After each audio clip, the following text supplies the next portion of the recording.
Before we begin, the following video contains sensitive topics such as suicide and gun violence. Viewer discretion is advised.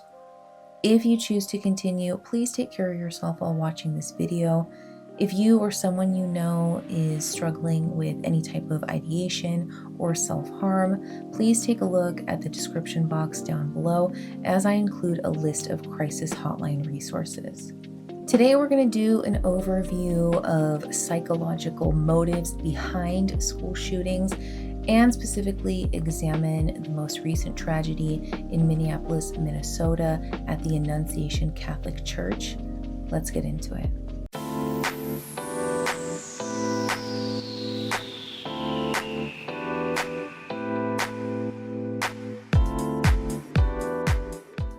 School shootings are multifactorial events, meaning no single cause explains them.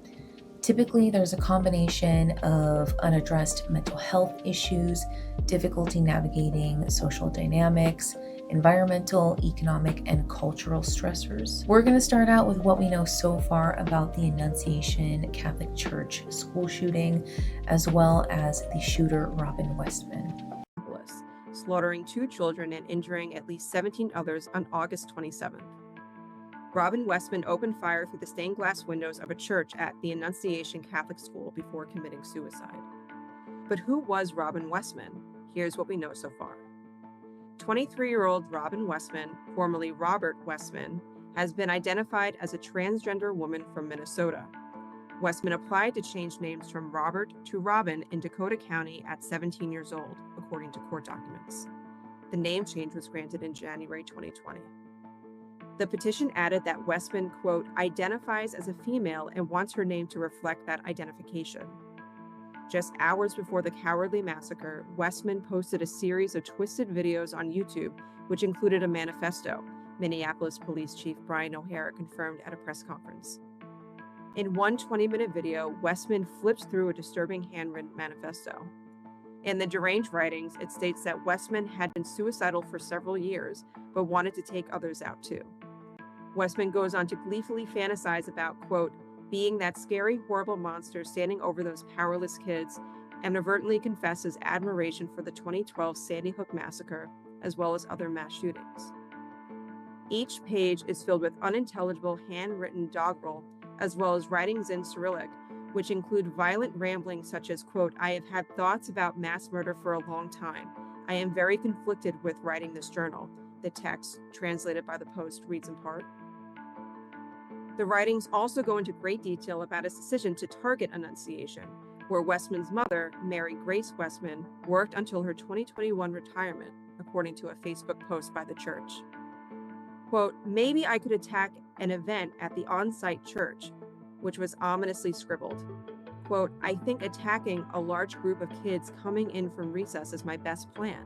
Then from there, I can go inside and kill, going for as long as I can. Westman's journal also contained copious amounts of anti-Semitic bile. Quote, if I will carry out a racially motivated attack, it would be most likely against filthy Zionist Jews. Another video posted to YouTube in the hours before the massacre showed a cache of weapons, including a semi-automatic rifle and a shotgun. Ammunition magazines were scrawled with, quote, for the children, kill Donald Trump, and 6 million wasn't enough, a reference to the number of Jewish Holocaust victims. While the deranged writings fantasize about assassinating President Trump and Jews, they also revealed a motive, that killing, quote, children of innocent civilians would bring, quote, the most joy. Westman, who died at the scene of a self-inflicted gunshot wound, was armed with a rifle, a shotgun, and a handgun. Let's start out with the psychological profile of someone who is susceptible to becoming a school shooter. There's a convergence of a few risk factors. The first is history of trauma or neglect. The second is depression and suicidality. Oftentimes, shooters do have a history of suicidality prior to the attack, with the shooting often being a suicide mission in disguise. Third is social rejection.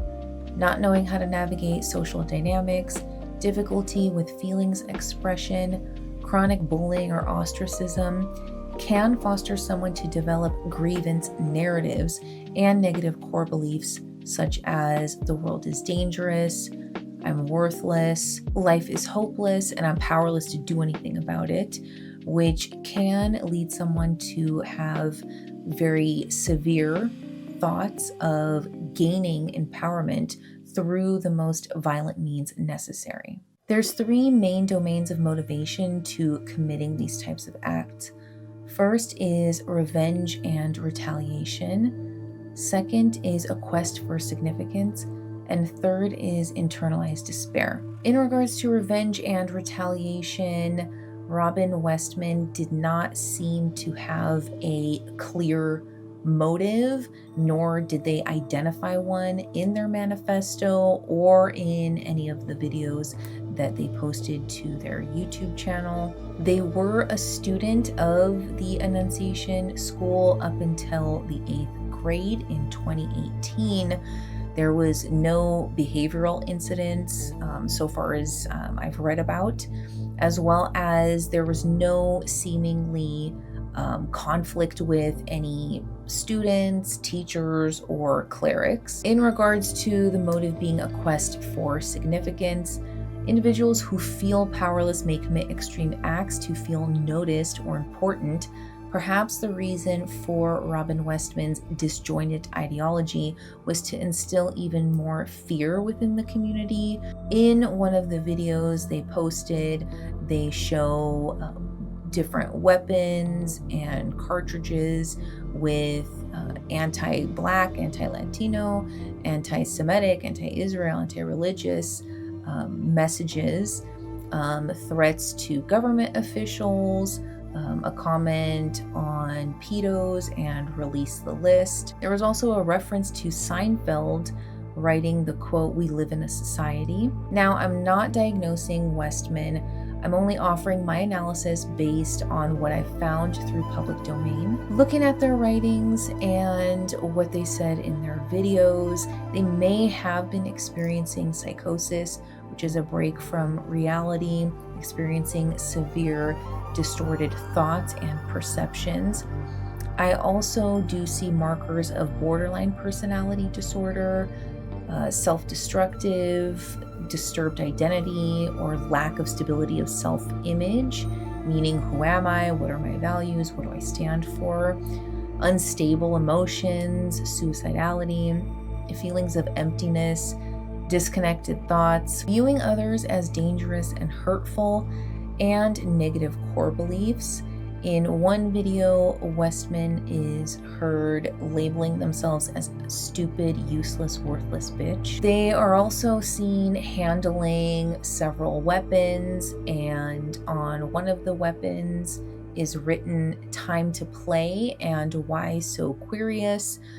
These are references to the Joker, and even their voice tone as they're speaking to me seemed almost as if they were fetishizing the weapons.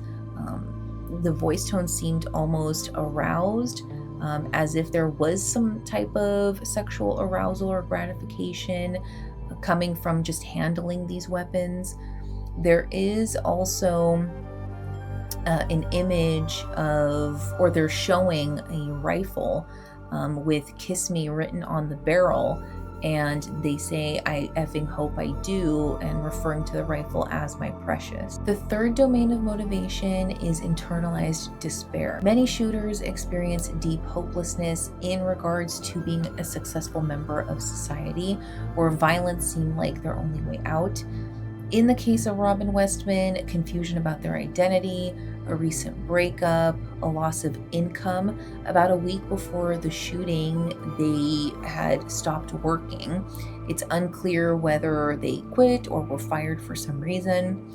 In one of the videos Westman posted, they're seen holding a pink vape, and in the letter written to the family, they mention thinking that they might have lung cancer because of the vaping. And there is also a comment about feeling it in their chest, having some type of chest or body pain. There's also a comment about wanting to escape from constant bills. which would indicate that possibly Westman didn't have either access to health insurance or adequate health insurance, or money to cover any out-of-pocket costs in regards to getting their lungs examined by a doctor. Also in the letter to the family, they apologize to their parents and say, "Please do not think you have failed as parents. I was corrupted by this world and have learned to hate what life is. Life is love, life is pain." Now, parents are supposed to teach their kids emotional regulation when faced with challenges and disappointments. And we see here, again, another example of distorted perception of what life is supposed to be like. As humans, we experience a wide spectrum of emotions. We're never in a suspended state of a specific emotion. It's just not feasible, as life is constantly moving. And to try to stop that movement is like standing in front of a tsunami and thinking that you're Moses. You're in for a rude awakening. Westman also writes about grappling with their identity. Quote, "I only keep the long hair because it is pretty much my last shred of being trans. I'm tired of being trans. I wish I never brainwashed myself. I can't cut my hair now, as it would be an embarrassing defeat, and it might be a concerning change of character that would get me reported. It just always gets in my way. I'll probably chop it on the day of the attack." Westman also indicated that they didn't want to dress girly all the time, but sometimes like to. "I know I'm not a woman, but I definitely don't feel like a man." Westman's journals show a mix of anger at others, anger at society in general, and anger at themselves.